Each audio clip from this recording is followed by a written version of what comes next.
Okay, you see how things work out?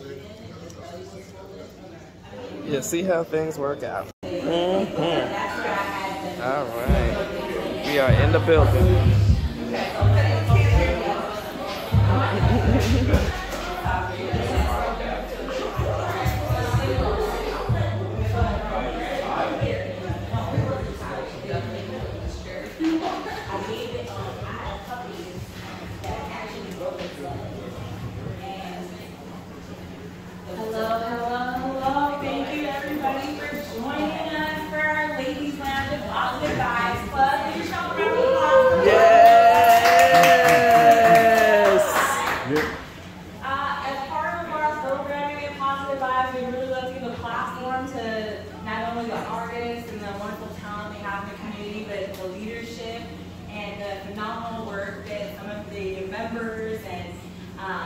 The neighbors to our Positive Vibes Club are really doing, and we love to share that their progress, their journey. There's a learning that we all have in terms of what they're leading in or what they're creating, and cannabis enthusiasts, which I think we all are. I feel like we also appreciate the body of work that they have too.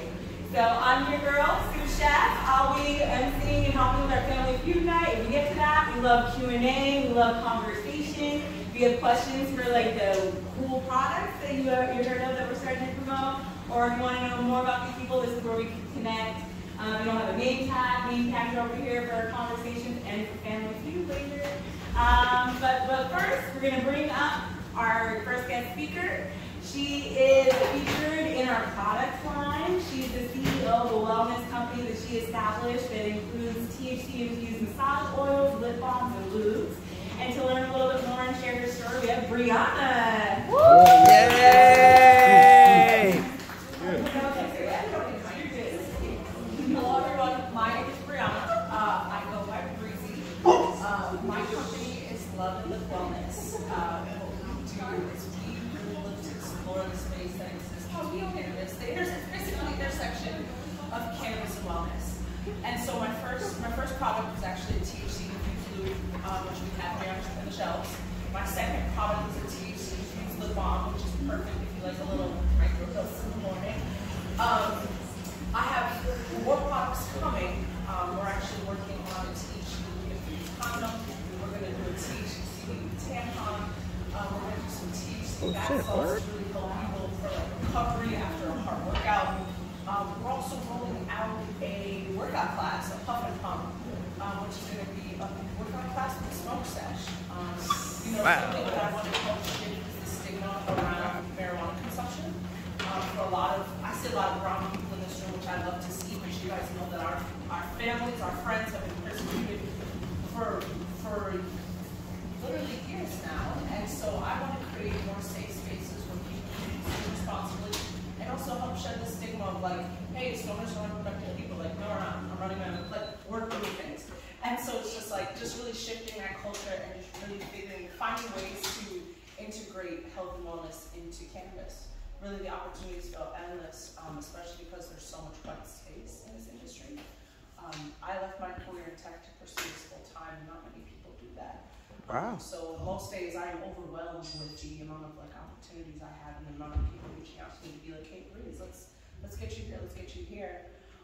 And you know, as I look at all these new faces in this room, if you guys have any events that need vending, you know, I also have a delivery service, but it's that as we build this, whatever it is that I'm building, it's that whole, you know, we have to open doors for each other in the sense that like, you know, we have to lift as we climb. And it's like the reason why I'm sitting here today in front of you all is like, because I've been standing on the shoulders of giants. And it's just like people who are like, you know, Breezy, this is something special, this is something unique, you should really explore this. And that was about a year ago. And then in May, I filed for my LLC and now we're here. Nice. Yeah. So, if anyone has questions, the lip balm, is it sativa or indica? Word. Lord. Our full spectrum hybrid. So it's just that nice middle ground. Not getting too, you know, buzzed off the sativa. Yes, it's great for solo play. It's great for partner play. Also, so if you've had a rough day and just kind of like want to ease into your evening, don't, but use the lube for pleasure and like have the best night of sleep of their life. So it's just like if you're having trouble sleeping, that's definitely one of the, you know, silent benefits of it as well. Are you maybe making a product that helps women over 50, you know, hot flashes and stuff? Just saying. Oh, and high blood pressure? Just saying. Honestly, that's the kind of feedback I'm looking for. I'm just saying because, you know, somebody might be interested in it. I'm just, I have a chief of science, and she's like my engineer. She's the person who created my lip balm. She's the person who helped me get the recipe just right on the lube. But I will absolutely, you know, the other request I got was can you make a THC like tool? So I've been a lot, just for context, I've been a lot of play parties, and so I've gotten some interesting requests along the way. But yeah, that was one of the other things. So I'm absolutely, we will try whatever we can. nice. We'll throw a lot of paint on the wall. We'll see what's yeah. What's your website? It is loveandwellness.shop. I don't want to say it. So my personal, I feel like this is very intimate, so I'm actually going to give you guys my personal Instagram, which is breezy, like the wind, F the best. And that you'll see, I have to mention that with my two companies. I have my delivery service, which is Breezy Bouquets, and then I have my wellness company, which is Love and Wellness. But those live under that. And a little tidbit, I actually also own a landscaping company, and we're going to do an educational component on how to grow. A lot of people are curious about growing, but don't realize or understand the science that's behind it. I co-own the landscaping company with my chief of science, who just also happens to be my little sister. But she is actually the person who lays the trail for my family. You know, she started her company 5 years ago, and I actually ran it for her last summer, and it was in running her company that I saw like the light and was like able to really, you know, come back and figure out what I wanted to do for myself. Nice. Congratulations. You said you've been citrus gotcha for how long? Yeah, I did it on Cinco de Mayo. Yeah, I have a fantastic account. So you said you showed the giants. Do you still have those type of connections with people? Absolutely. So, in terms of like connections with people, do you mean like from a business perspective or from? Yeah, because I was going to ask you, because you said you had people ask you about like different varieties of things like, you know, soybeans with so I had like an idea, you know, when people do edibles and stuff, you have any connection with people like certain type of like, you know how they have like nicotine gum, or like nicotine THC gum? That's a good idea. So, like, Word, I'll definitely chew that. Things that like the cannabis industry is ripe for innovation.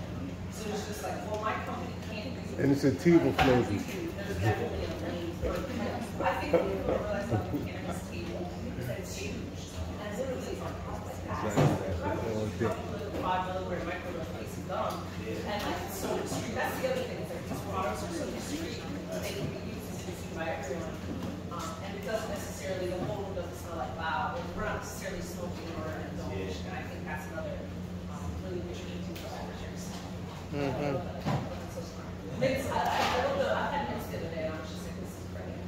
It's a nice like 5-10 milligrams. That's crazy. No, yeah, that's very good. Yeah. Yes, thank you. Absolutely. Thank you for all that information.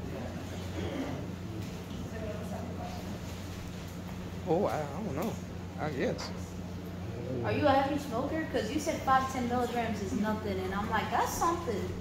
So I'm a daily smoker, but I definitely need about, it's like a California 10. But some of these things are normally labeled, you know, 500 milligrams, and it's not. Oh yeah, that's right. Oh yes, right. There's a whole lot of fake news when it comes to weed in these streets, but okay. Like, you know, yeah, lab tested 5 milligrams and like 5.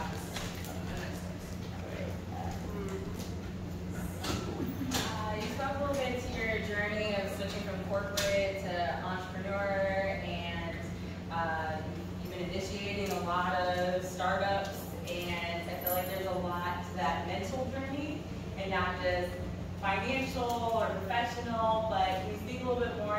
how you emotionally, mentally, spiritually went through that journey of like, what is it, when you're insecure, and you're questioning if this is the right path, and, you know, outside noise, like what was a little bit of, what kept you going a little bit through those tough mental moments? So I feel like I have to start you guys at the beginning. I started hustling in college. This financially wasn't paying attention. I feel you. I was a private school, and I was running around with a bunch of rich kids, and it's like, well, I need more money. So I took matters into my hands and casually shut the campus down very quickly. But it's the kind of thing where the guys that I was doing business with were unreliable in terms of availability, quality, and I think when you learn to take matters into your own hands, you get to control the outcome. And so my degree's in economics, so I was groomed to be on Wall Street. I interned, you know, my junior year of college, and I never felt less included in space. It was like, are you here to like wipe the tables? Like, what are you here for? And so I hate that. And when I moved to New York City, I'm originally from Buffalo, New York.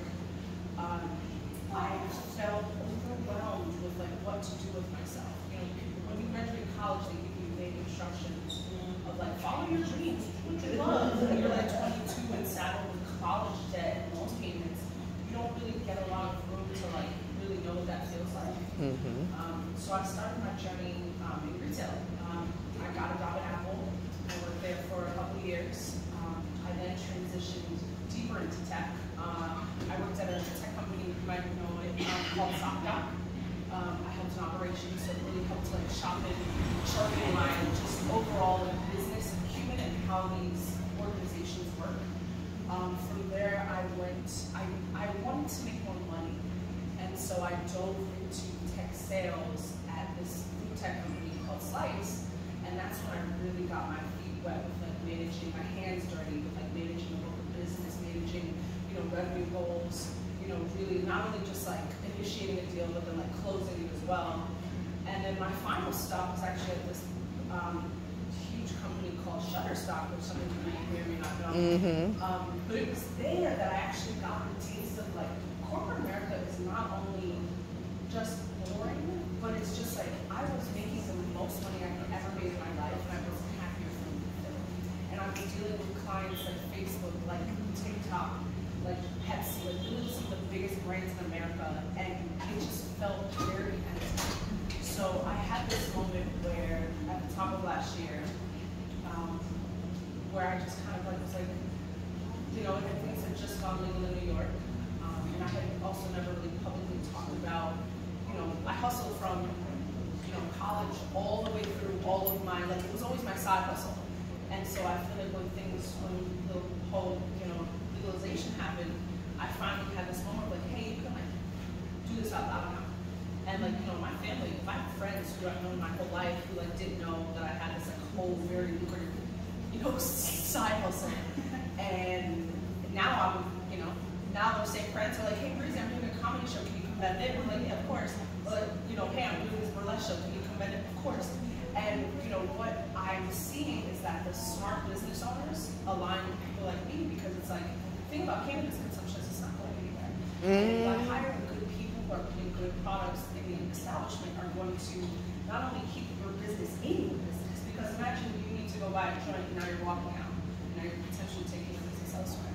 It's like there's so many ways in which these business owners can keep their dollars not only in their business, but they're like in hands of people like me, where it's just like aligning with those type of people and have been incredibly strategic for me. I will say because of this cannabis, I've had some, you know, really tough conversations with, and for example, I'm hiring a personal trainer. If anyone else who cannabis-friendly personal trainer sent in my way, you know, have cannabis associated to your brand, to people who are fully aligned with corporate America, that can almost like discredit them. What they feel discredited. Right. So that has definitely been a little bit of an uphill battle for me, just because cannabis is still so touch and go. But I will say the brave know the rewards, and you know, I hope that people on the side. It definitely sometimes feels like a little piece sometimes. But, I get it. Gotta keep going though. yeah, that part about keep going is, you know, on the days when I feel overwhelmed, I haven't There's this thing, but I'm pretty much a one-woman operation. And so, you know, I have days when like I work 20 hours. So it's just like, I never thought I would leave my corporate day job to go more. But I joke about being a slave now with this. Right. Right. But, and it's also problems I have with problems. It's like, oh my goodness, you have to be two places at once, and then two different organizations want to partner with you. Like, you know, these are fun problems to solve. Absolutely. So those are the only two strands you have, For right now, yes. The lip balm and the personal. how many places are you? So right now, about 4. I have a smoke shop in Buffalo where I'm from. I have these guys, and then there's this other cannabis club that I do a little night with called Lost Canna Club. And also, big shout out to Lost. They were the CEO is a woman named Christina, and she's the woman who in March, she was like, please don't play around with your brand. And at that point, I was in such a weird place, like trying to figure out what I was going to do with myself, and I was like, oh my God, I never thought about myself as a brand. And it was in that I was like, you're so right, I have to make myself a brand.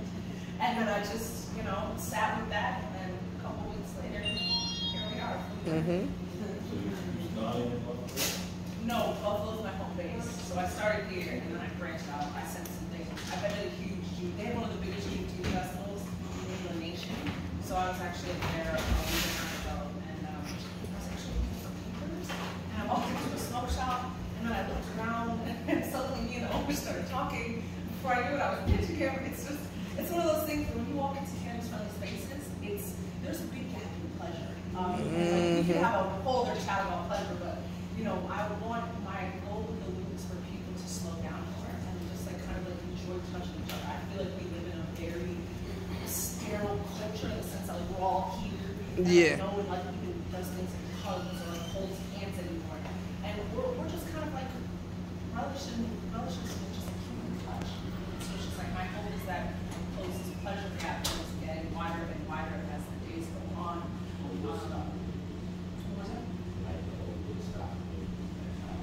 Yeah. It feels a little hippie-ish, but I'm okay with that. Yeah. Do we have any more questions? All right, thank you so much. Yes.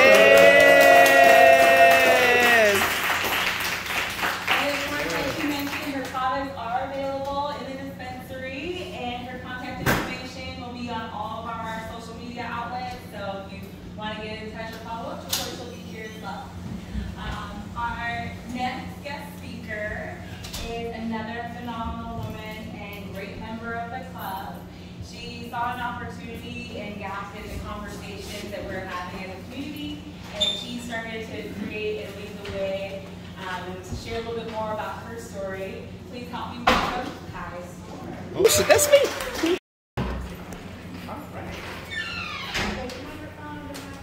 I'm pretty loud. I refuse to believe nobody can hear me. Well, I ain't gonna sit on this chair because I'm too short for that. But I'm Kai Storm. I'm one half of the podcast called Motherhood, Sex, Marijuana. We are on YouTube. And yes, we are mothers, we have sex, obviously, we had children, and we still smoke weed. And the main reason our podcast was created, first of all, our podcast was created by my podcast partner, Ruby Dahl. We met, we lived in Seattle. I used to live in Seattle for about 7 years. I moved back here, and she now lives in Portland, but we still keep the podcast going strong. It's been going strong for about 3 years. We have about 349, I believe, subscribers, 340, not sure. But we're keeping it going. We're here to not only promote our brand, but also to tell you more about ourselves. The main reason we created this podcast was because we live this as mothers, as parents, period. Anybody that, is taking care of someone and you happen to, be grown and enjoy the good ganja. You know what I'm saying? You get judged by your family, you get judged by people, you know what I mean? You have to, go in spaces and pretend that you don't like weed when you damn sure do. You know what I mean? You gotta do all of that and still live your your life. And, you know, in going through all those spaces, you also are, you know, going through all kind of complications. And to have a safe space where you can talk about it, you're not being judged by anyone, and, you know, whatever you say is what's said. It is, you know, that's what we created it for. And one thing I love about our podcast is because, for me, first of all, I've been raised in New York since I was 8 years old. I'm Panamanian though, but I've been raised in New York, so I'm very East Coast. Now, if you ever watch an episode of our podcast, you'll notice that Ruby Doll is very West Coast. She's from Samoa. Yeah, she's Samoan, I should say. I don't remember exactly what land is called, but anyway, she's Samoan and she was raised in California, so she is very on the hippie side. So, you know, we clash sometimes, but at the same time we match sometimes. And the fact that, you know, we put it together, and are able to put a show out every Sunday. Right now we're taping for season 6. We're starting season 6 on August 6th. And we've talked to people in the industry. We've met plenty of people that are doing all kinds of different things, from edibles to, you know, weed skits on YouTube to, we have actually talked to a couple of psychologists that deal with cannabis, you know, people, and we even talked to one guy who actually was trying to open up a dispensary here in New York for LGBT people, but he decided, based on the rules, that I guess he was having too much of a hard time getting through it, that he decided, fuck it, I would just open up a smoking shop and fuck these people.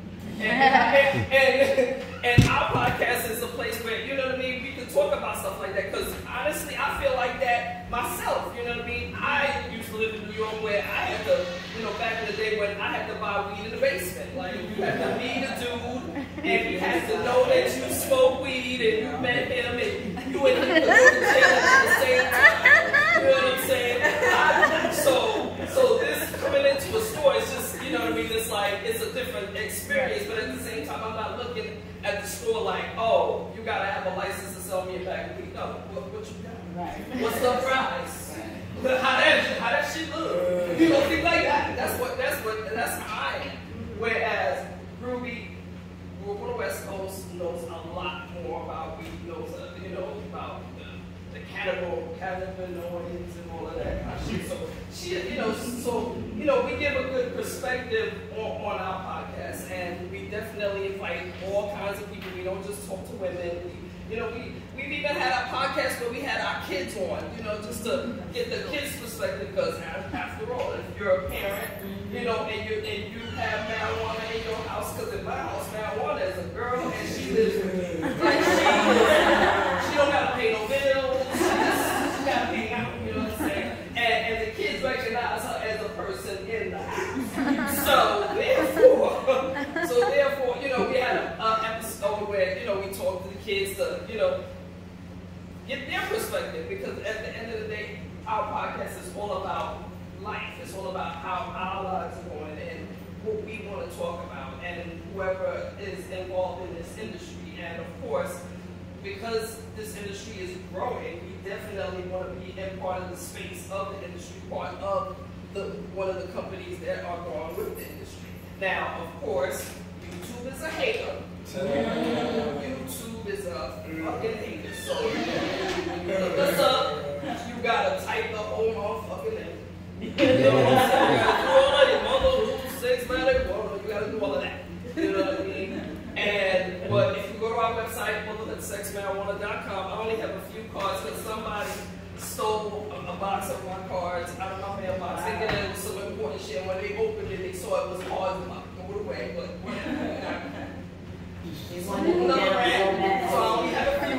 But like I said, if you go to motherhoodsexmarijuana.com, you can follow us on all social media, subscribe to our YouTube channel, definitely be able to watch previous episodes, get to know Ruby. Because like I said, as a matter of fact, when we were here, she came in here, she didn't even realize that that this was the store I was talking about, and the reason why I know this store is because my daughter's school is right around the corner. And one day I just went to pick her up for a dentist appointment. I was like, I'm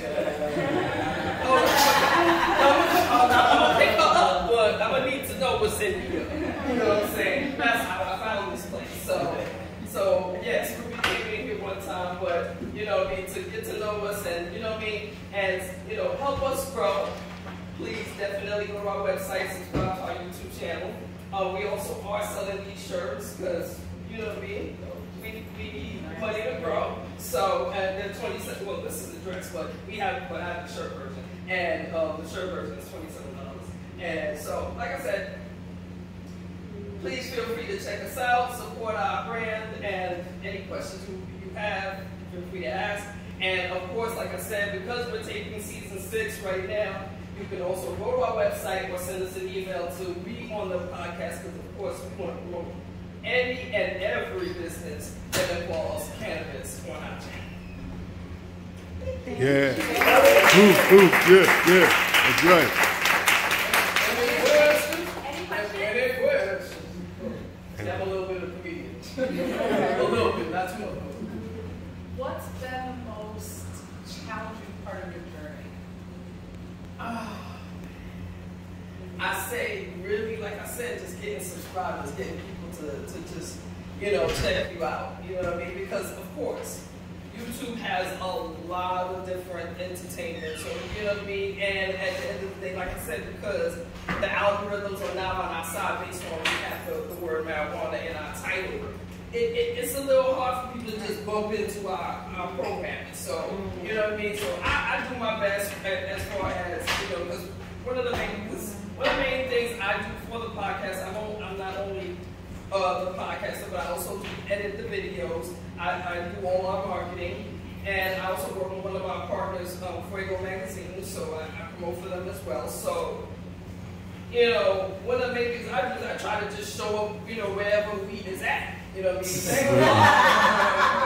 mean? Thank God New York City has become a place where marijuana is now the new smell. So you find that anytime you see somebody smoking, I just go, hey, what's going on? I see you got a phone. You could just go to YouTube real quick, check us out.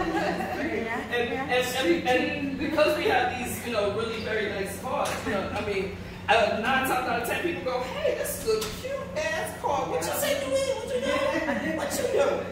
Yes, it's a podcast. Come check us out. You know what I mean? And like I was explaining to Liz over here, you don't have to smoke weed to watch our podcast, because at the end of the day, we bring a level of entertainment, a level of real life entertainment. Because anything that we talking about is real life. Everything and everything we talking about is real life. And anybody that's on our podcast has, you know, a genuine cannabis business that needs to be grown.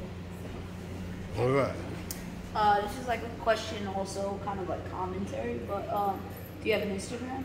Oh yeah, like I said. I'm about to say, like, do y'all post the clips and stuff on Instagram? Actually we do. Yeah. We post clips on Instagram.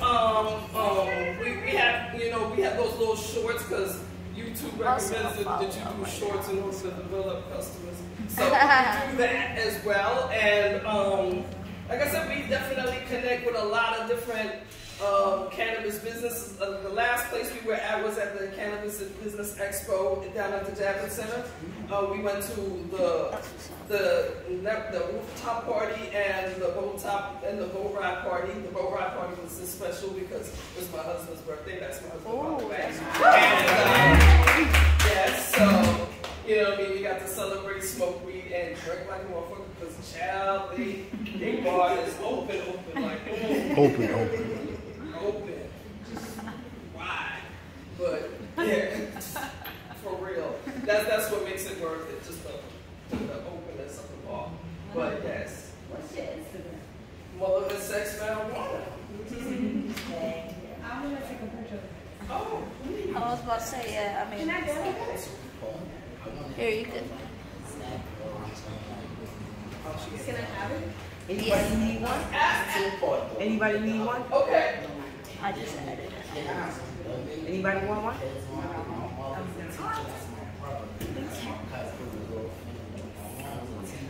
She smoked all the corporation teaching kids. And I wish we could have like had a chat about that on a broad spectrum. So Oh, y'all got some following though. Well, but see, in order to tell you how the idea became, I have to tell you how the MFB met. So, first of all, I lived in Seattle for 7 years, but I was a New Yorker in Seattle. I didn't I was like, nah, I'm a New Yorker. I'm not co-signing your fuck shit. So, that was always me. I'm not co-signing your fuck shit. So, literally, we were at this party. We both knew this guy, and he was throwing a birthday party. And when I tell you the amount of weed that he had at this party, like it was just blunts after blunts after blunts after blunts. And when I first walked in there, because like I said, Louise, a hippie, she saw me, she walked up to me, hi, what's going on? And I was like, girl, back up. Yes, hi, back up. You know what I mean? I was automatically on shade, and but again, the amount of weed that I was smoking, I got so high to the point where I had to have a seat. Like I had to leave the cipher. The cipher kept going. I had to park it. You know what I'm saying? So as I'm parking it, she took her opportunity to sit right next to me and started talking. So by that time it was like, okay, fine, what's up? You want to be my friend? Okay. You know what I mean? And then we became friends and started talking. And then after maybe the third or fourth time we hung out, it was like me, her, and like a couple of ladies, and we all discussed the idea because she really created the idea. And she was just like, yo, we can all do this. Like, we can all create this podcast. And at the time, it was about 5 of us, and only 2 of us lasted. You know what I mean? And once the work started to get put in order to create the podcast, to create the journey, only 2 of us lasted. So, you know what I mean? The other 3 fell off. You know what I mean? So, we kept it going, and and because we lived in Seattle at the same time, we were shooting the podcast together. And but once we moved to separate states, we got on Zoom, and we keeping it going on Zoom. And to be honest, it's really perfect this way, because at the end of the day, we give our guests a chance to pick what time they want to record, and then we send them the link, and then we sit down, get the recording done, and then I do all the editing. And by the time we start dropping our season episodes on YouTube, we just drop it on each week, every Sunday, and because they're already done. You know what I mean? And as far as the second question, the idea to bring the kids was just natural, because we as moms, we always have our kids around. I mean, yes, there have been times where we get babysitting, or grandma taking there, whatever. But 9 times out of 10, your kids is with you. You know what I mean? So and when I had my first daughter, because I have 3 daughters. When I had my first daughter, I used to live in studio apartments, like little kitchenettes, little sections where it was just me and her. So it wasn't I'm going to the bathroom, I'm in the bathroom to go. No, you sit right there, watch your TV, mind your business. What? You wasn't 8? Give me 15. You know what I'm saying? Give me 15. So again, marijuana in my mind, marijuana is a woman. She lives in my house. She doesn't pay bills. She don't need to pay bills. She's good. She's paying you in peace. You know what I'm saying? She chill out. She's the best personal assistant I ever had. Because best believe, when I'm smoking, there's times I actually remember shit I'm supposed to remember, like, hey. She'll literally be like, hey, you fucked up by forgetting that. Girl. Thank you for reminding me. You know what I'm saying? Like, no, she's a cool chick. She lives in my house. So therefore, all of my kids have known her. They know who she is. My oldest, she's 25, and she's a worse pothead than me. You know what I mean? And one of the things we did that episode before was to let people know, like, yes, you might have kids that grow up and they might follow your footsteps and smoke with me, but guess what? because you showed them that weed is not a drug, weed is not a harm to them in any way, shape, or form, that's not a problem. Especially if they're a grown-ass person. Because literally, I mean, yes, I found out my daughter was smoking weed about 17, but even at then, I didn't say nothing to her, because it was like, She was still doing what she had to do. at 17, she was doing what she had to do, and now at 25, she's doing way, like, she's a better adult at 25 than when I was at 25. So, why would I even, no. I mean, I don't smoke with her, but I don't smoke with her, you know, I can say that. But I don't need to smoke with her, she good. I'm the weak good it works out. You don't know? smoke with your kids? No. Can I ask you, like, why? I feel like that makes, I mean, me and my daughter are friends. We're very much good friends, but I think that would take it down to another level of friendship that I ain't really ready for. I mean, I don't care. I mean, I know parents that do it. Ruby, matter of fact, when Ruby was in a relationship where her dude had an older son, she smoked with the older son. But at the end of the day, so she definitely is with that idea. Me, again, I just feel like there's certain levels to this shit, and I don't want to, and I don't ever want to be that kind of friend with my daughter. Like, no, I'm your mama, respect. So smoke with your little friends. I smoke with my little friends. That's it. If she asked you, though, would you say yes, or is it a principle that? I mean, she's never even asked me. It's been like It's a known thing. she knows, you know, not to pass me anything, and I've never been in her face and seen her smoking and just been like, let me hold that. You know what I mean, I've stole weed from her. No, I mean, come on, now she lives in my house. No, she lives in my house. So hold on. The first time I found weed in her room, I said, let me have some. Because you live in my house. I'm just saying. That was my way of letting her know I know about this. So, try to hide your shit better. You need a little experience of hiding your shit. No, but no, that's just my take. I don't think I would ever, as friends, me and my daughter are really, really good friends, but I definitely don't think we would ever. I feel that's we good. We don't need that. We don't need that kind of level. Facts. But that level, like, is going to get to, is going to be another part of your personality that you don't want to show or share. It's just like I said, I'm her mama, so there's got to be a line. Okay. And I feel like that's the line. You know what I mean? We can talk about because she's grown. We can talk about sex. We can talk about weed. We can talk about everything and anything. But if she rolls, she knows not to pass it. She's in my house. She rolls. And I'm smoking my own shit, and she's smoking her own shit. We having a conversation. There's never no exchange. We don't need no exchange. We good. No, the line is crossed. She knows the line. I know the line. On your podcast, what's the most talked about topic other than sex going on? Shoot, That's a good I would question. have to say sex because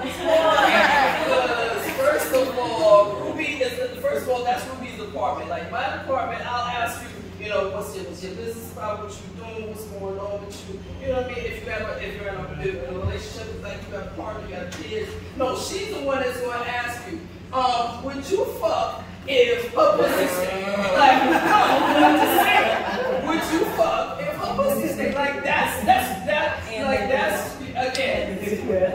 Watch podcast, you'll see that she's the main one that'll go. You know what I mean?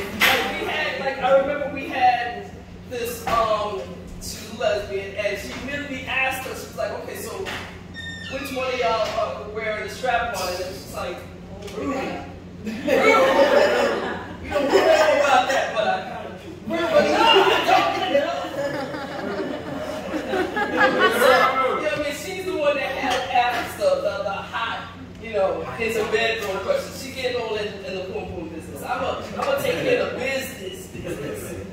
she does the boom boom business. You know what I mean? She go all the way in.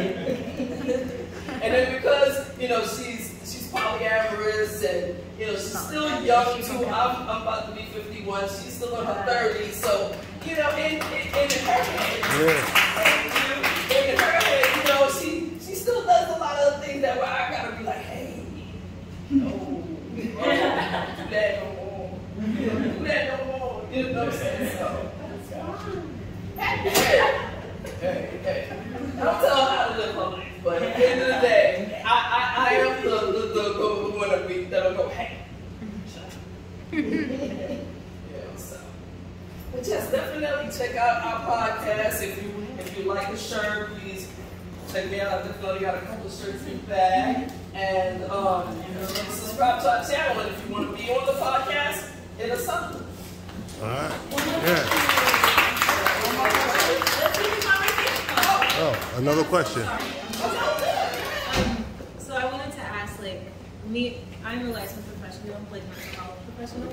Okay. And I don't have a cannabis business, but I'm wondering, like, since like our community uses weed a lot to help with that, like, do you feel like there's a space for a conversation surrounding mental health and weed? Oh, yeah. Absolutely. Because, like I said, we had 2 psychologists on our show previously, and one in season 5, and I think like one in season 3. And the one in season 5, I remember specifically, like, she actually hones in on cannabis use, CBD use, you know, as one of her, you know, healing processes in you know, when she's having sessions with people. And I think the best thing to do is to include stuff like that, especially if you know, if you're treating a person and you know, like, that would be the best way to heal them, the most natural way to heal them. Why not? Like, and especially that conversation has to be pushed more based on the fact that we got these health companies that all they want to do is push these pills. All they want to do is get you on some kind of prescription, and the prescription got all kind of, your hair fall out, your titty gonna be lopsided. You know what I'm saying? You know what I'm saying? All kind of shit while you're trying to clear your throat. I don't know. No, that's, you know what I mean? All of a sudden we got headlights because we're taking pills. Like, no, we're not doing that. So I think the most natural ways, we definitely got to keep that conversation going, especially since cannabis is growing. We definitely got to have that included everywhere. Because let's be honest too, the pandemic brought on a slew of mental health issues on people. I feel like the news especially is encouraging people to just be lonely and sad and depressed, and, you know what I'm saying, just in your phone, don't talk to nobody, don't go visit no people, don't even visit your own family. Fuck all that. Fuck all that. Fuck all that. Straight up and down. Fuck all that. All right.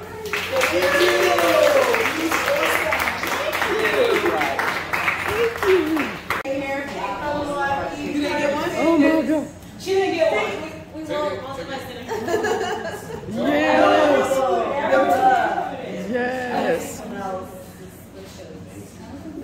Oh my God. One more for her. Oh yeah, she never got to take it. Right. One more. She didn't get one. You have one job. One job. Every woman in this room. Pull one of your boys. We're doing a raffle. All right. Yo, Dre, you're looking for 421, buddy. You're looking for 421.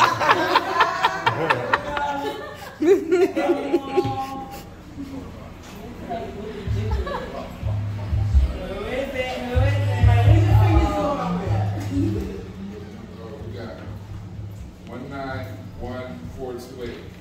428. Wow. Ah, there you go. There you go.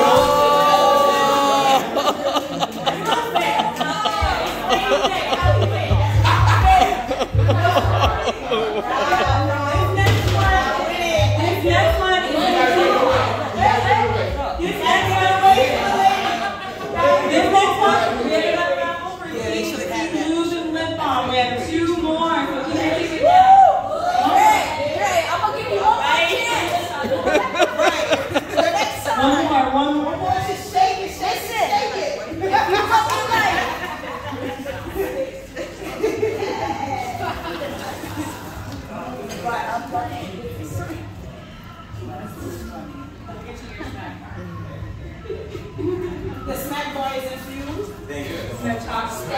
Oh, you're welcome. Yes. For some lube and lip balm. 418. Yeah. That's what I'm talking about.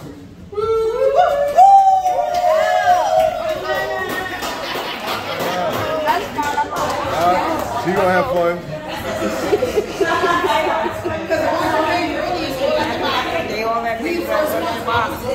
Oh. That was the first female winner on Ladies Night. Isn't that hilarious? Y'all should give yours up. Yeah, that's positive vibes. Yeah. You know how we get down. You know how we get down. It's a boys' club. You know what I'm talking about. But no, at the same time, hopefully everyone's having a good time. We're about to take a quick smoke break before getting into games. We're gonna have another raffle. We're gonna play some Family Feud. It's going down. It's Ladies Night. Give it up for yourself. And the winners of Family Feud get a pre-roll to smoke up. So hey, get your smoke on, get your drink on. Alright.